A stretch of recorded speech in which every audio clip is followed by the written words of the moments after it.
Boa tarde. É o seguinte, o capítulo 96, o parágrafo 96 da segunda parte de função e campo da fala e da linguagem, Lacan diz: exemplos tomados de empréstimo dos bancos escolares, outro do que há de mais vivo em nossa época. Na ocasião, eu deixei bem claro que Lacan era de uma outra época. Ele pegou dois exemplos para que você não faça confusão entre uma ação que você está realizando e achar que a ação que você está realizando já é ela em si a ação pronta. E é outra coisa, na verdade, quando você está fazendo uma ação, você está fazendo outra. Por exemplo, você sai da loja que você comprou um carro zero por uma fortuna, você acabou de perder 1/3 daquele valor quando você saiu do carro, porque aquele carro já deixou de valer, ou enfim, um quinto, um quarto, não sei quanto é que está desvalorizando um carro zero quando ele sai da loja com você dirigindo ele. O que acontece? A gente tem que saber, quando a gente já está atendendo a criatura que está lá falando, os enganos que ela está passando. E ele cita dois, um histórico e um matemático. Ele vai para o Kant e ele vai na época, para a questão da mais-valia do Marx. Agora, entendam bem, porque eu pensei que eu fui clara. Só que um amigo meu que é filósofo telefonou para mim. Eu falei: Lúcia, que história é essa? Então, vamos deixar claro. Lacan é muito lido até por cosmólogos, por causa da questão do tempo. É lido por linguistas, porque avançou uma barbaridade. É lido por filósofos, por isso o filósofo me telefonou. É lido por homens das letras, só não é lido pelos psicanalistas. É raro um psicanalista que de fato senta e lê Lacan, porque ler Lacan, vocês estão vendo a chatice que é. Cada parágrafo você vê, tem que ler várias coisas. Muito bem.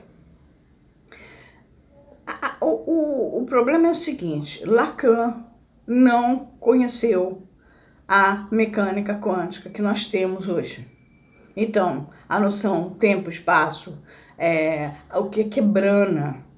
Lacan não é do mundo das branas. O TXT sequer tinha nascido em 1943, que é o camarada físico mais, o vietnamita lá das branas. Nem o Hawkins, eu acho que o Lacan tinha conhecido, para falar da questão do tempo. Então, Lacan trabalha com o que ele tinha em 1946, ou seja, nada. Depois, o avanço da noção que a gente tem sobre o materialismo histórico dialético hoje, graças ao Thomas Piketty, que pegou aquilo tudo, viu os enganos do Marx, pegou o Capital, transformou em grafos e tabelas. E hoje, até hoje, eu fico chocada que os jornalistas não leem, aí fica dizendo: a bolsa subiu porque choveu lá em Minas. Não, meu amor, a bolsa subiu porque ela ia subir, porque tem uma... matemática a coisa, vai ter que fazer a curva. Vão taxar as grandes fortunas, porque não vão taxar porque está na curva para subir, ou vão deixar de taxar porque está na curva para descer. Isso tudo está matematicamente calculado, basta ler o Piketty. Então, o que acontece? Nessa época de 1943, Lacan achava, de fato, que existia um modo de produção capitalista que você ainda podia reverter a questão de mais-valia ou não mais-valia. Pelo menos, eu não sei se ele achava, mas a maneira como ele fala, parece que ele acha que pode mudar.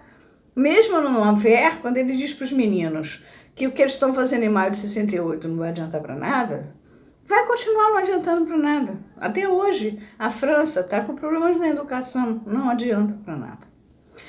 São coisas que são de lei, não tem como, tá? Eu não disse que a mais-valia tem que acabar, que o capitalismo... Não, nós estamos dentro do modo de produção capitalista. Agora, Lacan, em Radiofonia, mostra a fórmula do capitalista.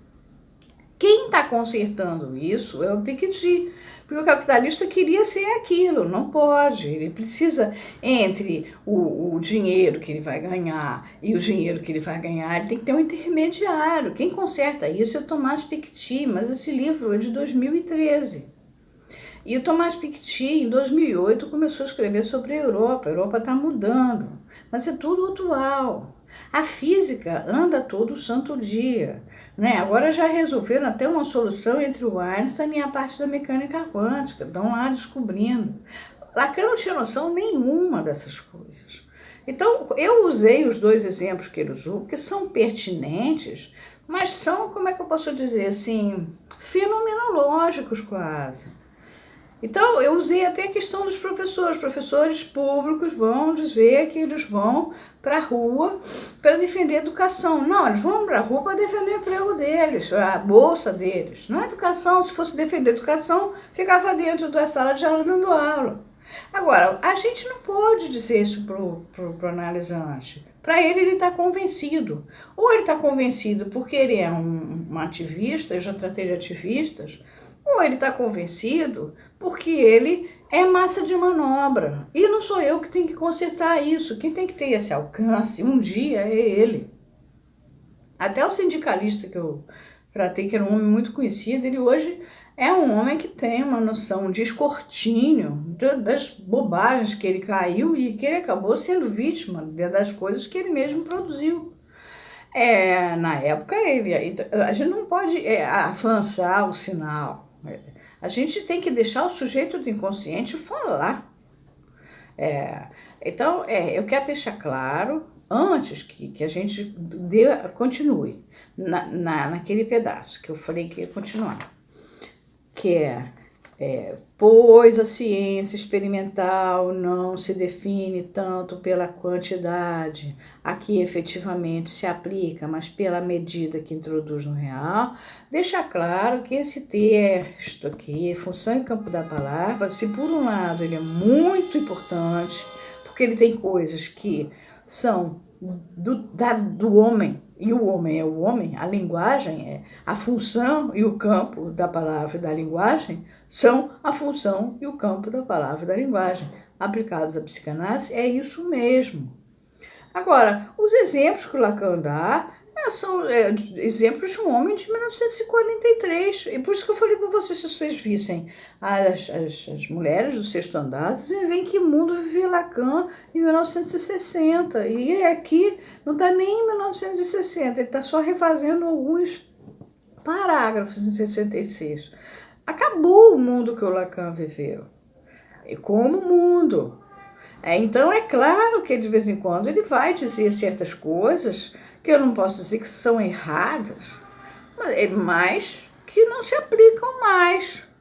Você não vai impedir que o modo de produção capitalista tome o seu impulso e que o materialismo histórico e dialético, que é uma ciência, aconteça. Você não vai impedir que a mecânica quântica tome o seu impulso e que a gente cada vez mais avance em termos de dimensões, ou que a gente chegue a Marte, ou sei lá o quê, ou que agora já descobriram até que tem um acerto lá do lado de lá da Lua, tem até chinês morando e tal, já fotografaram, não é maluquice, tá lá tudo fotografado, é só acompanhar a NASA, eu acompanho. Agora, Lacan, nessa época, acho que não existia nem NASA, tá? Isso era em 1943, a guerra não tinha nem acabado quando ele escreve esse discurso. Vamos situar as coisas para não dar problema, tá? Então, tem coisas certas? Tem equívocos, não é bem equívocos, mas é coisas que para nós hoje são ingênuos, né? Como disse o Piketty um dia lá no texto dele, que ele fala, o Newton é um fofozinho que a gente gosta muito, mas aquelas conversas dele lá da gravidade não combinam, né? Mas, enfim, o Lacan tem suas qualidades? Tem, mas tem a sua época, ele é um homem da sua época. O Freud escapava um pouco disso, o Lacan não, porque ele não para de falar. O outro não, o outro se protegia.